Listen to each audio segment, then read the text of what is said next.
Sungguh senang, sungguh luar biasa, sungguh diberkati. It's a privilege for me to berkhotbah di teman setiap daripada saudara di tempat ini. Boleh saya mulai dengan satu joke, a sarcasm joke. Saudara tahu yang namanya sarcasm? Sedikit-sedikit nyindir, sedikit-sedikit ngeri-ngeri sedap gitu ya. Boleh saudara? Nah, ada seorang jemaat yang bertanya kepada pendetanya seperti ini. Mengapa Yesus, kalau Yesus tahu Yudas Iskariot akan mengkhianati Yesus, mengapa Yesus tetap memilihnya? Ini seorang jemaat kayak seperti kita kalian semua, tanya sama Pastor Stephen, kenapa Yesus kalau udah tahu Yudas Iskariot akan membelot, akan mengkhianati Yesus, kenapa tetap memilih Yudas Iskariot sebagai muridnya? Lalu pendeta ini berkata pada jemaatnya ini yang bertanya, saya nggak tahu kenapa Yesus pilih Yudas Iskariot. Terus pendetanya jawab lagi, tapi ada pertanyaan yang lebih sulit lagi untuk dijawab. Kenapa Yesus pilih saya jadi pendeta? Dan ada yang lebih lagi sulit untuk dijawab. Kenapa saya dipilih untuk jadi pendeta kalian? Nah saudara, it's a joke.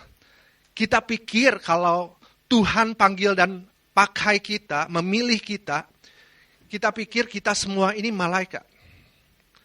Tiada cacat celak, nggak ada cacat celaknya, nggak ada jeleknya, sempurna. Tapi enggak Tuhan. Tuhan pilih semua daripada kita. Semua, termasuk yang jelek, yang cacat, seperti Yudas Iskariot, yang kita pikir nggak masuk hitungan. Yang nggak sempurna. Semua dipilih dan dipanggil Tuhan. Termasuk seorang pastor pun ada cacat celahnya. Termasuk saudara kita semua yang jadi jemaat juga ada cacat celahnya. Dan itu semua dipilih dan dipanggil oleh Tuhan. Sama seperti Tuhan memilih Yudas Iskariot. Tuhan panggil dan pakai semua daripada kita. Kenapa saya kasih joke seperti ini? Karena saya diingatkan bahwa bulan ini tetap kita ini adalah masih di dalam tema bagaimana kita dipilih dan dipanggil oleh Tuhan untuk menjadi apa? Untuk menjadi saksinya Tuhan, to preach the gospel. Untuk mengabarkan kabar baik. Kita semua dipilih dan dipanggil. Kita pikir kita nggak masuk hitungan. Kita pikir kita jemaat doang. Tapi kebenarannya adalah Tuhan memilih semua daripada kita. Siapa yang pikir di sini yang merasa kita nggak layak, bukan kita lah panggilannya untuk jadi saksinya Kristus? Ada pernah pikiran seperti itu? Oh nggak ada ya, semuanya ngerasa wah luar biasa. Oke. Tapi Tuhan panggil dan pakai semua dari kita. Tanpa terkecuali. Nah pertanyaannya bukan terletak apakah kita dipanggil atau tidak dipanggil. Pertanyaan yang lebih penting adalah bagaimana kita meresponi panggilan Allah tersebut. Apakah kita lari dari panggilan tersebut atau kita lari terhadap panggilan tersebut. Itu yang lebih penting. Semua daripada kita dipanggil. Pertanyaannya yang seharusnya kita tanya, apa kita lari menjauh dari panggilan Allah atau kita berlari kepada panggilan Allah? Tergantung daripada respon kita masing-masing. Panggilan Allah bagi hidup kita ini tidak akan berubah. Dari dulu, sekarang, dan selamanya nggak akan berubah. Selalu sama.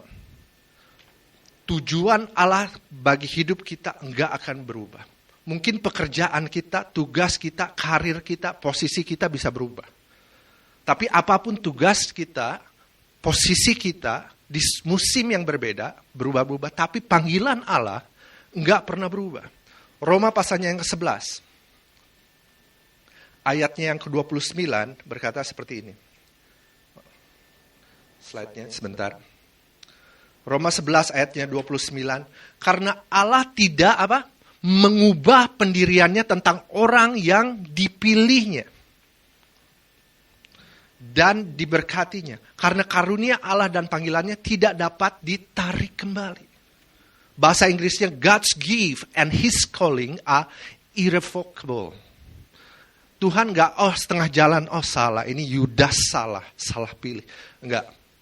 nggak akan berubah. Panggilan Allah bagi hidup kita tidak akan berubah. Nah, hari ini saya dikasih privilege oleh Pastor Stephen untuk berkhotbah 2 kali. Saya pikir minggu ini, why not saya berkhotbah tentang sesuatu yang berbeda. Pagi ini yang pertama saya akan berbicara mengenai when God's call, ketika Tuhan memanggil kita. Yang kedua nanti saya akan berbicara answer the call. You cannot keep running away from the call. Dan kalau saudara punya waktu, mungkin saudara bisa hadir. I believe it's gonna be blessed. Hari ini saya kasih judul When God Calls. Okay? Ketika Tuhan memanggil kita. Saya percaya ketika kita percaya kepada Tuhan Yesus, saya percaya bahwa kita mendapat panggilan Allah bagi setiap daripada kita. Kita percaya, kita dipanggil. Begitu kita percaya, kita langsung dipanggil oleh Allah. Okay. Kita Yesus tidak mati di atas kayu salib untuk hanya menyelamatkan kita. Dan hidup di dunia ini menunggu waktu kita habis. Lalu naik ke surga. Enggak. Tuhan menyelamatkan kita, langsung memanggil kita untuk tujuannya di muka bumi ini. Dan pelayanan itu dimulai dengan hidup kita, diri kita sendiri. Bulan lalu saya berbicara, our first ministry is to serve, to minister to ourselves. Untuk melayani diri kita sendiri, untuk bagaimana memperhatikan bagaimana kita hidup. Bukan segera langsung mengambil tugas dan pelayanan yang ada di panggung gereja, bukan. Pelayanan pertama kita adalah bagaimana kita menghidupi diri kita sendiri. Percuma kita pelayanan hebat di mimbar, tapi hidup kita berantakan. Pelayanan pertama adalah bagaimana kita hidup. Oleh sebab itu Efesus pasal yang keempat berkata, saya menasihatkan kamu, Rasul Paulus berkata, supaya apa? Supaya hidupmu sebagai orang-orang yang telah dipanggil berpadanan dengan panggilan tersebut. Bagi kita yang sudah menerima Tuhan Yesus, pastikan hidup kita sepadan dengan panggilan Tuhan. Sesuai dengan panggilan Tuhan. Bagi orang-orang yang ditebus, hidup kita sesuai dengan panggilan kita. To live a life worthy of the calling that you have received. Nah, setiap orang, tadi saya tanya, setiap orang daripada kita di tempat ini pasti ada satu saat kalau merasa dipanggil, merasa nggak layak, betul? At least saya. Kalau saudara, wah saya layak emang. Kalau saya ngerasa nggak layak, selasa nggak siap, merasa nggak patut, saya masih berdosa, saya nggak bisa terima panggilan tersebut. Dan Tuhan tidak akan menunggu kita sampai memenuhi syarat. Saya ulangi, Tuhan nggak akan menunggu kita sampai memenuhi syarat akan panggilannya itu. Baru Tuhan panggil. No. Justru Tuhan panggil kita, perhatikan, waktu kita enggak siap. Karena Tuhanlah yang akan mempersiapkan kita melewati proses supaya bisa dipakai akan tujuannya pada waktu yang ditentukannya. Makanya gak heran setiap orang di dalam Alkitab merasa gak siap. Lihat Musa, saat dipanggil Tuhan dia merasa gak siap. Gak siap. Tetapi justru Tuhan pakai kita, panggil kita waktu kita gak. Karena yang proses itu bukan saudara, yang proses itu tuh. Amen. Because there is an English quote that says, God does not call the qualified, but God qualifies the call. Tuhan enggak memanggil orang-orang yang memiliki kualifikasi untuk melayani dia. Tapi Tuhan mengkualifikasi mereka yang dipanggil. Gak heran kita merasa gak siap. Nah, untuk lanjut, mari saya mulai terlebih dahulu dengan prinsip dasar bagaimana Tuhan memanggil kita. Prinsip dasar dulu. Kenapa?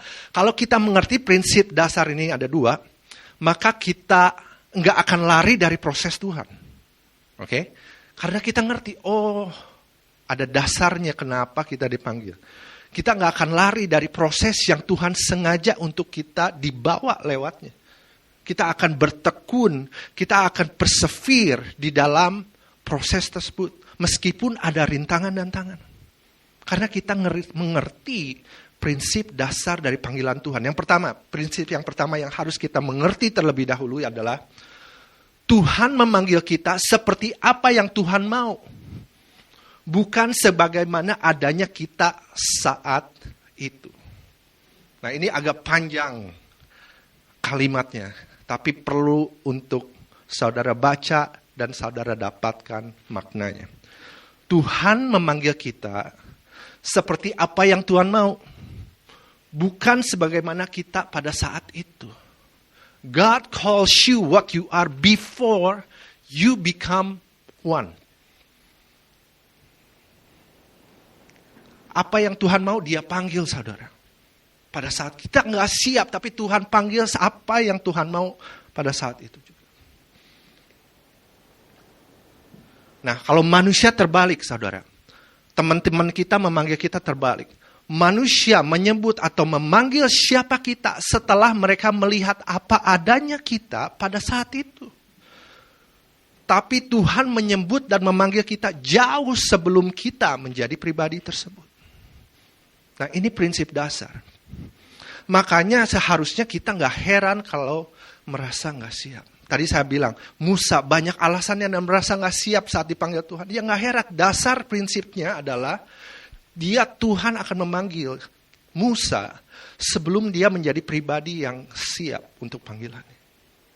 Karena akan ada proses. Tapi pertanyaannya, apakah kita siap untuk diproses? Prinsip dasar yang pertama. Contoh yang lain, ketika Allah memanggil Abraham sebagai bapa segala bangsa. Pada saat itu Abraham gak punya anak. Untuk jadi bapa, pada anak gak punya. Kan gak make sense. Tapi Tuhan tetap panggil Musa menjadi bapa banyak bangsa. Jauh sebelum dia memiliki anak. Ketika Tuhan memanggil Daud saat diurapi oleh Nabi Samuel, Daud pada saat itu bukan orang dewasa. Dia masih anak-anak kecil, anak remaja kalau boleh dibilang. Masih teenagers yang sedang menggembalakan dombanya. Dan diperkatakan dia akan menjadi raja bangsa Israel. Belum siap. Tuhan sudah menyebut dan memanggil Daud seperti apa dia nantinya pada saat dia belum siap. Ketika Tuhan memanggil Gideon sebagai prajurit yang gagah berani. Saudara tahu siapa Gideon? Bukan prajurit. Dia petani. Apa hubungannya petani sama prajurit? Coba saudara pikir. Nggak ada. Dan dengan prinsip kebenaran yang sama, Tuhan memanggil kita sebagai pribadi yang contoh diberkati. Pribadi yang sukses, pribadi yang kuat, pribadi yang beriman, pribadi yang akan dipanggil menjadi pemimpin yang luar biasa, pemimpin organisasi, pemimpin bangsa. Nggak make sense kalau kita lihatnya sekarang. Karena Tuhan memanggil semuanya itu jauh sebelum kita siap menjadi pribadi tersebut. Dan seolah-olah kita nggak nyambung, Tuhan nggak nyambung. Kita gagal paham, bahasa Indonesianya gagal paham, saudara ngerti ya. Gagal paham sama Tuhan karena nggak nyambung antara apa yang diperkatakan kepada kita dengan realitas kehidupan kita saat ini. Kalau kita nggak nangkep prinsip dasar daripada panggilan Tuhan, maka kita nggak akan bisa persevere, nggak akan bisa bertekun saat tantangan datang dalam proses yang ada. Begitu juga dengan semua impian, tujuan yang Tuhan katakan di dalam hidup kita. Yang diberikan di dalam hati dan pikiran kita. Mimpi saudara. Saudara pikir setiap mimpi yang datang dari Tuhan itu keluar dari diri kita sendiri? No. Lihat contohnya Yusuf. Yusuf tidak mengada-ngada membuat dia superhuman yang bisa bermimpi sedemikian. Tuhan yang kasih mimpi. Setiap mimpi yang kita punya, setiap desire, hasrat, keinginan untuk menjadi seseorang, Tuhanlah yang kasih. Tapi kita belum siap, belum sampai sana. Setiap mimpi, pikiran, hasrat, keinginan itu datangnya dari Tuhan yang diberikan kepada kita sebagai apa? Sebagai janji, sebagai panggilan, sebagai takdir kita di dalam muka bumi ini. Nangkap yang pertama, Tuhan panggil kita jauh sebelum kita menjadi pribadi yang Tuhan panggil. Yang kedua, Tuhan mengungkapkan panggilannya dan takdirnya kepada kita, tetapi dia apa saudara? Menyembunyikan proses dan perjalanannya dari kita. Ini prinsip dasar yang kedua. God reveals the calling and destiny, but conceal the process and the pathway from us.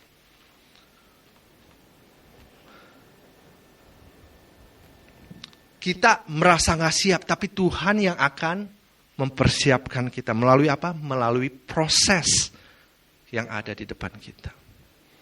Kita perlu diproses oleh Tuhan supaya bisa apa? Supaya bisa dipercaya oleh Tuhan. Saya katakan kembali. Diproses untuk bisa dipercaya. Make sense? We need to be tested in order for us to be trusted. Betul nggak? Setiap produk yang dikeluarkan di market atau sudah ada di pasaran perlu dites dulu, baru bisa dipercaya oleh semua orang. Begitu juga dengan Tuhan. Tuhan perlu memproses kita terlebih dulu supaya bisa dipercaya oleh Tuhan. You got that?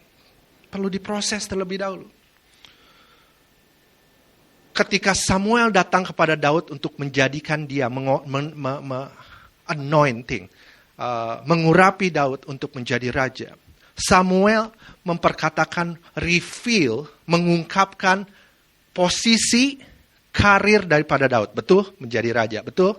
Tapi Samuel tidak mengungkapkan apa? Perjalanannya, masalahnya, prosesnya menuju ke sana. Samuel tidak bilang, oh malah bakal ada masalah. Bahkan akan banyak ada orang yang akan membunuh engkau Daud. Termasuk rajanya sekarang. Enggak dikasih tahu. Begitu juga dengan Yusuf. Ketika Yusuf mimpi, karirnya atau impiannya, lihat orang semua apa? Semua sujud kepada dia. Tetapi di dalam mimpinya ada satu hal yang missing. Tidak diungkapkan tentang lubang dan penjara. The pit and the prison is not concealed. Di dalam mimpinya. Enggak diungkapkan di dalam mimpi. Mimpinya enggak lengkap. No. Tuhan sengaja, kalau boleh saya dibilang seperti ini. Tuhan dengan nyaman dan sengaja menyembunyikan hal-hal yang akan terjadi di sepanjang perjalanan hidup kita. God conveniently and purposely hide things in the middle between our calling and our destiny from us. Dengan sengaja, dengan convenient, dengan purpose, Tuhan tidak mengungkapkan perjalanannya, prosesnya. Karena jika Tuhan mengungkapkan semua itu, proses, perjuangan, tantangan, raksasa yang ada di depan kita, maka kita akan terlalu, saudara sudah tahu jawabannya, terlalu takut untuk melangkah. Untuk maju menuju panggilan kita. Tapi justru di dalam proseslah ada tujuan Allah. Kenapa proses kita perlu diproses terlebih dahulu? Karena di dalam proseslah kita dibentuk dan disiapkan. Coba katakan ke kanan dan kiri saudara, dibentuk dan dipersiapkan. Kurang keras saudara, dia nggak nangkep, teman sebelah di saudara masih tidur. Coba kasih sikut kalau bisa. Dibentuk dan dipersiapkan. Katakan kanan kirimu. Untuk apa? Untuk bisa hidup sepadan dengan panggilan kita. It is through the struggle between the calling and destiny of God that shape our lives to be worthy of our calling, to produce the character that we need for the destiny that God has for us. Untuk memiliki karakter yang mampu menghandle posisi yang Tuhan akan berikan nanti. Perlu diproses, perlu melewati proses. Tapi sering daripada kita lari dari proses tersebut. Lari dari proses tersebut. Dan saya percaya Yusuf pemuda yang belum dewasa saat dia menerima panggilan Allah. Dia nggak dewasa, dia masih anak-anak, wajar, teenager. Ketika dia menerima mimpi tersebut. Saya percaya proses yang terjadi di dalam lubang dan di dalam penjara yang membentuk dan mempersiapkan dia untuk menjadi pangeran di Mesir. The number 2 person in Egypt. Orang nomor 2 yang paling berkuasa di Mesir. Proses yang di dalam lubang dan penjara, in the pit and in the prison, that shape him to be ready for his calling. Nah, tidak ada yang bisa membatalkan panggilan dan takdir yang Tuhan berikan selain saudara dan saya sendiri. No one can cancel the calling and destiny that God has for you but you. Tadi saya bilang panggilan Tuhan bagi hidup kita itu nggak akan berubah. Yang bisa mengubahnya kita sendiri. Caranya gimana kita rubah? We often run away from that process. Bukan dari callingnya, masih terlalu jauh. Dari proses pun kita udah lari. Kita sering lari dari proses yang Tuhan mau kita masuk di dalamnya. Lewat apa? Lewat mulut kita sendiri yang menyeret kita keluar dari proses tersebut. We talk ourselves out from the process that God trying to lead us into. Let me repeat it. God wants you to go through the process, but we talk ourselves out from the process that God is trying to lead us into.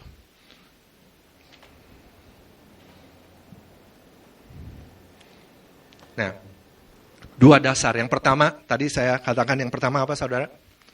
Lupa. Tuhan memanggil kita jauh sebelum Tuhan memanggil kita apa adanya kita.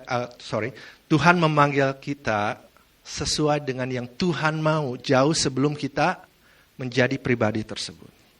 Itu yang pertama. Yang kedua, Tuhan reveal posisi calling saudara, tetapi Tuhan menyembunyikan proses dan perjalanannya. Amin. Apapun itu tantangannya, kalau kita mengerti kedua prinsip dasar ini, kita pasti mau bertekun. Amin. Karena ada tujuannya, ada alasannya. Amin. Nah, pagi ini kita akan belajar bagaimana kita seharusnya menanggapi panggilan Tuhan. Oke? Bagaimana kita menanggapi panggilan Tuhan, tanggapan kita kepada panggilan Tuhan. Oke? Bagaimana it all depends on our response. Semuanya tergantung daripada respon kita kepada panggilan Tuhan. Yudas dipanggil, saudara dipanggil, pastor Stephen dipanggil, saya dipanggil, semua daripada kita dipanggil. Tapi tergantung dari tanggapan kita. Oke? Yang pertama, apa tanggapan kita saat dipanggil Tuhan? Yang pertama, kita harus berkomitmen pada pekerjaan kita. Kolose pasal yang ketiga ayat 23 berkata, apapun yang kamu perbuatlah dengan segenap hatimu seperti untuk Tuhan dan bukan untuk kamu tahu dari Tuhanlah kamu akan menerima bagian sebagai upah. Kristus adalah Tuhan dan kamu hambanya. Nah, saudara, kalau saya baca Alkitab, saya selalu suka cara saya baca Alkitab atau belajar Alkitab. Siapin khotbah dan lain sebagainya. Saya coba cari yang namanya pattern. Pattern yang sama yang diulang-ulang. Oke? Untuk belajar, untuk apa? Karena pattern itu mengungkapkan prinsip. Prinsipnya Tuhan. Kalau kita bisa lihat pattern, kita lihat prinsipnya Tuhan. Oh, dan kita bisa mengerti. Kenapa? Karena Tuhan itu dari dulu, sekarang, dan selamanya selalu sama. Begitu juga dengan pattern Tuhan. Tuhan dari dulu dan patternnya selalu sama. Dulu, sekarang, dan selamanya patternnya selalu sama. Oke? Nah, saya temukan satu pattern. Bagaimana cara Tuhan memanggil orang-orangnya untuk dipakai oleh dia. Untuk sesuatu yang perlu dikerjakan. Ini patternnya. Tuhan hanya akan memanggil atau memakai orang-orang yang berkomitmen pada pekerjaannya. Patternnya ini. Tuhan hanya akan memanggil orang-orang yang sibuk berkomitmen dengan pekerjaannya. Tuhan gak akan memanggil orang yang sembarangan, males kepada pekerjaannya. Saya bacakan beberapa pattern. Contoh. Musa sedang sibuk dengan domba-dombanya di padang gurun saat Tuhan memanggil Musa. Betul? Gideon sedang sibuk menggiling gandum saat Tuhan memanggil. Daud sedang sibuk menjadi gembala domba-domba di ladang, bapaknya punya. Elisa sedang sibuk membajak dengan 12 palang lembu saat panggilan Tuhan dalam hidupnya datang kepadanya. Nehemia sedang sibuk melayani raja. Petrus sedang sibuk menjaring ikan. Tuhan selalu datang pada orang yang sibuk dan bertanggung jawab atas tugas dan pekerjaannya. Bukan artinya Tuhan gak memanggil orang yang malas. Orang yang malas sedang tidur saat Tuhan panggil. Lagi tidur. Bukan Tuhan gak panggil. Mereka lagi tidur. Tapi bagi orang yang bertanggung jawab atas pekerjaannya, sudah pasti Tuhan panggil. Mereka sedang sibuk dengan pekerjaannya. Kenapa alasannya? Kenapa? Karena orang yang berkomitmen dan bertanggung jawab atas tugas pekerjaan, dia juga akan berkomitmen dan bertanggung jawab kepada panggilan Allah atas dirinya. Gak heran kalau Tuhan hanya memilih orang-orang yang berkomitmen pada tugas dan pekerjaannya. Oleh sebab itu, yang pertama, kita tidak bisa meremehkan pekerjaan kita sendiri. Tugas pekerjaan kita sendiri. Kita perlu menghandle-nya dengan benar. Kita perlu memberikannya yang terbaik pada tugas dan pekerjaan kita. Ini berhubungan dengan panggilan saudara. Dengan panggilan hidup saudara. Tugas saudara. Karena banyak orang salah mengerti. Karena mereka pikir bahwa kerjaan itu kutukan. Karena mereka mungkin baca dari Kejadian. Oh, itu Adam dan Hawa dikutuk. Dan dikasih pekerjaan jadi lebih berat. No. Kerjaan bukanlah kutukan, tapi karunia Allah bagi kita. Bagaimana saya tahu? Karena Adam dan Hawa diberikan pekerjaan oleh Tuhan sebelum mereka jatuh ke dalam dosa. Itu suatu karunia. Melalui pekerjaan kita mendapatkan sense of fulfillment lewat pekerjaan kita. Manusia itu perlu mendapatkan tujuan di dalam hidupnya. Dan perlu fulfillment di dalam hidupnya. Lewat apa? Lewat pekerjaan kita. Saat saudara memberikan yang terbaik, lihat pekerjaan itu baik. Sama seperti Tuhan bekerja selama berapa hari? 10? 5 hari. Dan berkata, it is good. Saat kita melihat pekerjaan kita dan melakukannya dengan baik, dan kita berkata, it is good. Ada fulfillment di sana. Bukan suatu kutukan, tetapi karunia Tuhan bagi diri kita. Daud tidak pernah meremehkan tugasnya saat menjadi gembala. Itu bukan suatu pekerjaan yang glamour. Wah, pakai baju yang bagus di ladang. Enggak, saudara. Bau jadi gembala. Daud tidak pernah menganggap rendah menjadi Grab delivery mengantarkan makanan untuk saudara-saudaranya. Dia melakukannya dengan setia. Yusuf tidak pernah meremehkan pekerjaannya sebagai budak di keluarga, di rumah Potifar. Bahkan Yusuf di penjara pun, dia membantu pekerjaan sebagai yang bukan menjadi tugasnya. Padahal dia seorang nabi. Dia gak pernah meremehkan tugasnya. Bahkan dia mengambil tugas orang lain. Karena dia melihat ada tujuan Allah. There is a purpose of God di dalam pekerjaan tangannya. Bagi Pastor Stephen pekerjaan berkhotbah itu merupakan pekerjaannya. Tapi bagi saya yang gak full time di sini pekerjaan saya bukan berkhotbah. Pekerjaan saya adalah harus urus bisnis saya dan lain sebagainya. Disitulah saya juga harus konsen dan memberikan yang terbaik. Pekerjaan saya. Karena pekerjaanlah yang connect kita dengan purpose-nya Tuhan. Nah pertanyaannya, apakah kita menyukai tugas pekerjaan kita sehari-hari atau kita menganggap rendah? Kalau kita tidak menyukai pekerjaan kita yang sekarang, kita suka sama bos, nggak suka sama kerjaan, muak, mau lari terus, mau cuti terus, cari gimana, oh bos nggak ada langsung keluar, bos nggak ada langsung stop, langsung main game. Kalau kita mau lari dari pekerjaan kita, pertanyaannya adalah, artinya adalah, saudara sedang lari dari proses yang Tuhan mau saudara lewati. Proses karakter. Pertanyaannya adalah, saudara mau pindah atau mau diproses di dalam pekerjaan itu? Terserah kita, terserah respon kita. Proses karakter hanya akan dimulai saat saudara duduk dan memberikan yang terbaik di dalam tugas dan pekerjaan kita. Yang kedua, saat Tuhan memanggil kita, respon kita apa, tanggapan kita apa? Selain berkomitmen pada pekerjaan kita, yang kedua. Yang pertama pekerjaan, yang kedua berdedikasi pada posisi karir kita. Posisi karir kita. Katakan sama-sama, posisi karir kita. Kita nggak terlalu banyak menyentuh tentang posisi orang-orang di gereja.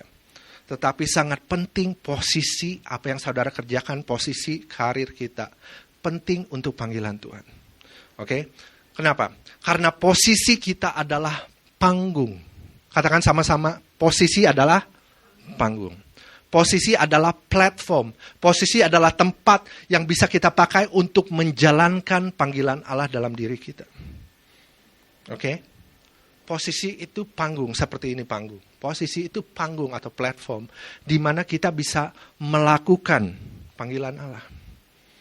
Nah, akan saya jelaskan. Orang yang berkomitmen di dalam tugasnya, bertanggung jawab dalam tugasnya, pekerjaannya, Tuhan akan bawa naik posisinya.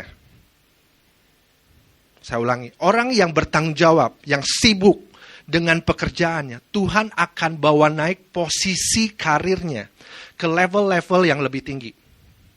Pekerjaan, posisi. Pekerjaan, bertanggung jawab, dia akan dibawa posisi karirnya ke level yang lebih tinggi. Ingat bagaimana Tuhan bawa Daud naik posisinya dari level 1 ke level yang tinggi. Berbicara mengenai posisi, level yang lebih tinggi, level yang lebih tinggi, level yang lebih tinggi. Posisi karirnya Daud berubah saat tugasnya berubah dari seorang gembala menjadi seorang musisi di istana. Posisinya jelas sudah beda, panggungnya udah beda, bukan lagi di ladang, tetapi di dalam istana. Posisinya udah berbeda. Posisi karirnya Daud berubah saat tugasnya berubah menjadi dari pemain musik menjadi tentara yang telah mengalahkan Goliat. Dulu main musik, sekarang bos daripada bos tentara-tentara yang ada di Israel. Posisinya sudah berubah dan Tuhan akan naikkan posisi kita, level kita ke posisi yang lebih tinggi, lebih tinggi. Kalau kita bertanggung jawab terlebih dahulu. Posisi. Dan posisi karir Daud berubah menjadi pemimpin bangsa. Menjadi pemimpin bangsa. Setelah dia menjadi raja di Israel. Posisinya berubah. Kalau posisinya berubah, artinya apa, saudara? Saya break it down. Tugas dan tanggung jawab kita dalam pekerjaan, semakin tinggi tugas tanggung jawab kita, semakin berat tugas tanggung jawab kita, semakin tinggi posisi kita, betul? Oke, saya repeat lagi, masih tidur, perlu kopi. Semakin tinggi tugas dan tanggung jawab kita di dalam suatu pekerjaan, semakin tinggi posisi kita, betul? Semakin tinggi posisi kita, semakin tinggi platform atau panggung yang diberikan untuk kita. Nangkap? Semakin tinggi panggung kita, semakin apa? Semakin luas pengaruh yang ada di tangan kita untuk kita apa? Untuk kita memperkerjakan panggilan Allah. Influence, pengaruh semakin besar saat posisi saudara naik. Kenapa Tuhan angkat posisi karirnya Daud dan semua orang-orang yang diproses di dalamnya? Karena di balik sebuah posisi ada panggilan Allah. Banyak daripada orang Kristen atau preacher skip tentang posisi yang di gereja. Tapi justru posisi kita itu penting. Bukan di gereja ya, tapi di luar sana. Posisi kita penting. Akan panggilan Tuhan buat hidup kita. Di balik sebuah posisi saudara dalam pekerjaan saudara, apapun posisi saudara, ada panggilan Allah di situ. Tanpa posisi, panggilan Allah tidak akan membuahkan hasil atau pengaruh yang terlalu banyak. Bisa, pengaruhnya bisa. Hanya beberapa orang. Tetapi saat posisi saudara Tuhan naikkan, pengaruhnya akan semakin banyak. Dampaknya akan semakin besar. Makanya disebut seperti ini. Menjadi terang dunia itu tidak harus menunggu mendapatkan posisi yang lebih tinggi. Oke, kita dipanggil untuk menjadi apa? Terang dunia, betul? Oke, untuk menjadi terang dunia itu kita tidak perlu menunggu sampai posisi kita tinggi, betul? Saya kasih ilustrasi. Kalau kita menyalakan lampu, bisa nggak nyalakan lampu di bawah? Bisa kan? Dan tetap terang kan? Tetapi tidak akan mengubah satu fakta kalau kita menyalakan lampu agak sedikit tinggi di atas. Berbicara mengenai posisi. Dampaknya akan berbeda. Betul? Oleh sebab itu ada firman Tuhan yang berkata seperti ini. Matius 5 ayat ke-11. Kamu adalah terang dunia, kota yang terletak di atas gunung. Berbicara mengenai apa? Berbicara mengenai posisi. Tidak mungkin tersembunyi. You are the light of the world. A city on the hill cannot be hidden. Tetapi tidak ada orang, tidak tertulis di situ, tidak ada orang yang menyalahkan pelita di bawah gantang. Tapi dia menaruhnya di atas, berbicara mengenai apa? Posisi, di atas kaki dia. Saat saudara bertanggung jawab, setia dengan pekerjaan saudara, Tuhan sudah pasti akan naikkan posisi kita. Disitulah pengaruh akan semakin besar. Cahaya akan semakin terlihatan. Lewat apa? Lewat posisi. Karena posisi adalah platform, panggung untuk panggilan Allah dikerjakan oleh kita.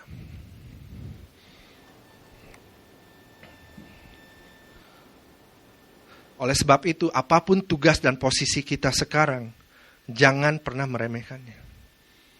Ada panggilan Tuhan di posisi yang Tuhan berikan sekarang. Meskipun saudara mulai sebagai gembala, sebagai budak, ada panggilan Tuhan di situ. Dan Tuhanlah yang akan angkat posisi kita level demi level kalau kita bertanggung jawab atas pekerjaan kita, berdedikasi penuh pada posisi karir kita. Amin. Yang pertama adalah berkomitmen pada pekerjaan kita, berdedikasi pada posisi kita. Yang ketiga adalah setia pada panggilan Allah. Katakan setia. Setia pada panggilan Allah. Panggilan Allah saya katakan tidak pernah berubah. Oleh sebab itu, kita perlu setia. Cuma satu. Nggak pernah berubah. Oleh sebab itu kita perlu setia kepada panggilan Allah untuk diri kita. Apa sih panggilan kita? Panggilan kita adalah untuk menjadi simple, menjadi saksi Kristus. Saksi Kristus, to preach the gospel, kabarkan Injil. Nah, saudara, banyak orang keliru, dengan kata dipanggil menjadi saksi Kristus, to preach the gospel. Orang pikir to preach a gospel is to preach a sermon. Untuk bawain khotbah. No. To preach a gospel itu membawakan kabar baik, menjadi saksi Kristus. Bukan to preach a sermon. Untuk bawain khotbah seperti Pastor Steven. Bisa, tetapi tugas setiap daripada kita semua ya, menjadi saksi Kristus, mengabarkan kabar baik. Karena enggak semua orang dipanggil menjadi seorang pastor. Enggak semua orang dipanggil menjadi pendeta atau pengkhotbah yang di atas panggungnya ini. Panggung saudara bukan di sini. Panggung saudara di pekerjaan saudara. Amin. To preach as gospel itu membawakan kabar baik. Nah, semua orang itu bisa jadi saksi, tetapi enggak semua orang bisa jadi saksi. Nangkap enggak? Enggak nangkap kan? I know. Saya ulangi. Semua orang bisa jadi saksi, tapi enggak semua orang bisa jadi saksi. Nah lo, bingung keblinger kan? Oke, saya jelasin. Kenapa semua orang bisa jadi saksi, tetapi nggak semua orang jadi saksi? Saya jelasin, ada satu kejadian sebelum COVID.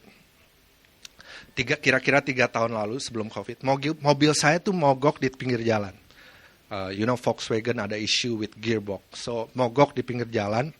Dan ya mogok lah, di situ ada ruas jalan 3 jalan.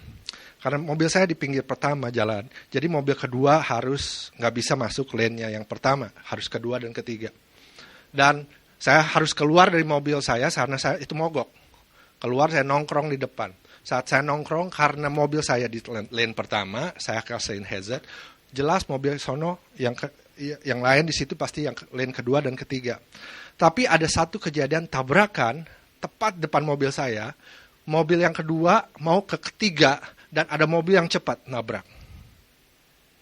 Mereka ribut, saling salahin. Lu salah, gua salah, lu salah, lu bukan gua yang salah, lu yang salah, lu salah.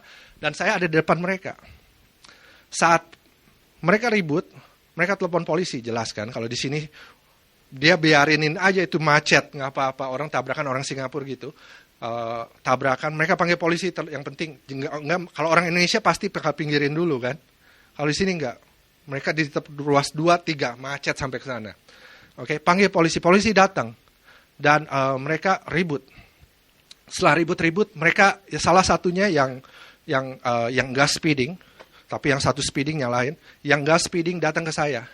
Bro, do you see what happened? Saudara, lu lihat nggak apa yang terjadi gitu kira-kira?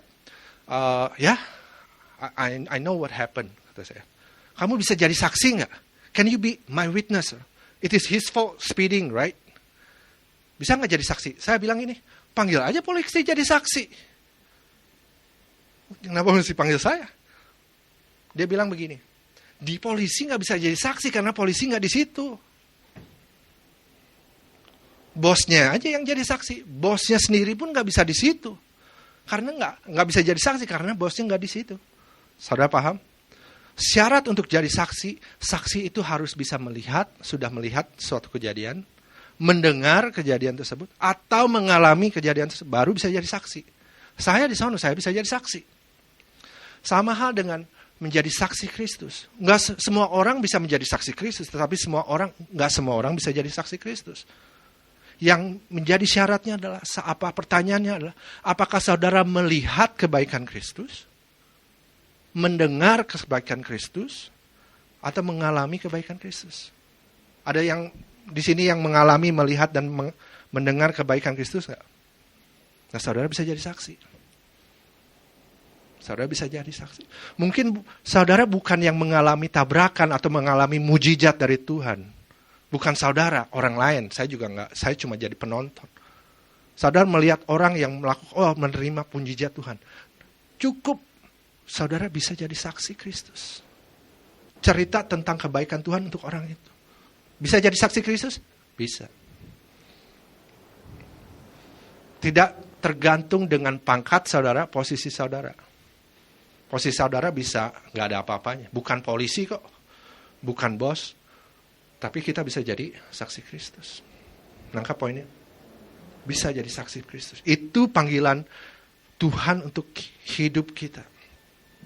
Saya nggak berbicara untuk pakai posisi kita untuk mengkristenisasi semua orang atau bawahan kita. Saya nggak berbicara mengenai itu. Saya nggak berbicara mengenai pakai panggung posisi kita, berdiri di atas meja untuk khotbah kepada orang-orang yang di bawahan kita.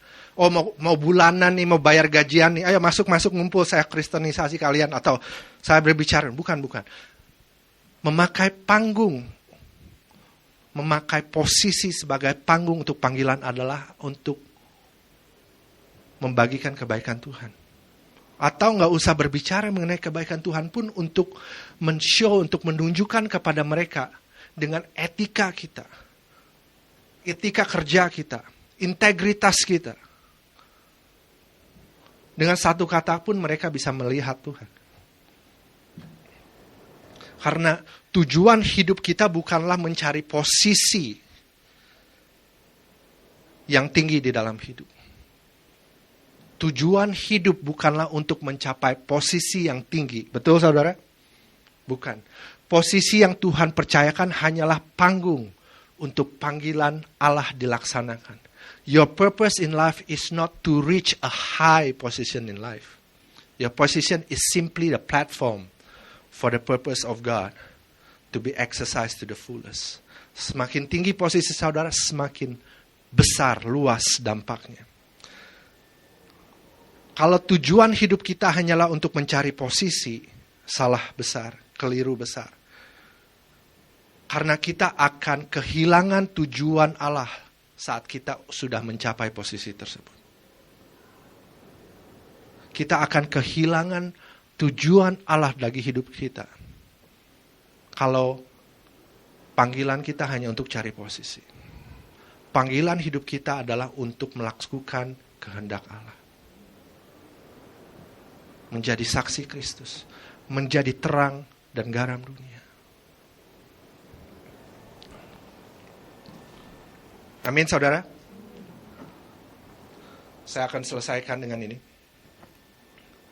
Proses kehidupanlah yang membuat kita melangkah maju mencapai tujuan Allah.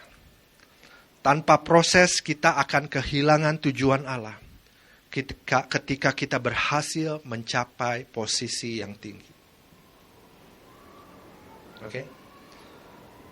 Jangan sampai kita kehilangan tujuan Allah. Kita dapatkan posisi, tapi kehilangan tujuan Allah. Tapi orang-orang yang diproses saat mencapai posisi yang tinggi, dia melakukan panggilannya lewat posisi yang dia miliki. Ada alasan mengapa dia memiliki posisi yang tinggi karena dia sadar ada panggilan Allah di balik posisinya. Contoh, Yusuf memiliki posisi sebagai seorang pangeran di Mesir, orang nomor 2. Panggungnya atau platformnya itu untuk menjalankan panggilan Allah, menjadi saksi Kristus. Tujuan Yusuf bukan untuk membalas dendam pada saudara-saudaranya. Ingat saudaranya lah yang membuang Yusuf ke lubang. Tapi Yusuf sadar, tujuannya saat dia mendapatkan posisi yang tinggi bukan untuk membalas saudara-saudaranya. Membalas dendam kepada saudara-saudaranya. Dan juga bukan untuk menunjukkan bahwa dia yang benar. Dia yang sekarang sudah berhasil, kalian yang salah. Tuh kan, lihat mimpi gua terjadi. Dia tujuan daripada Yesus bukan untuk membuktikan kepada saudaranya. Atau bukan untuk balas dendam. Tapi panggilan dan tujuannya daripada Yusuf saat dia memiliki posisi yang tinggi adalah untuk membawakan keselamatan. Tidak hanya untuk keluarganya, tetapi untuk bangsanya. Saya kasih lihat ayatnya.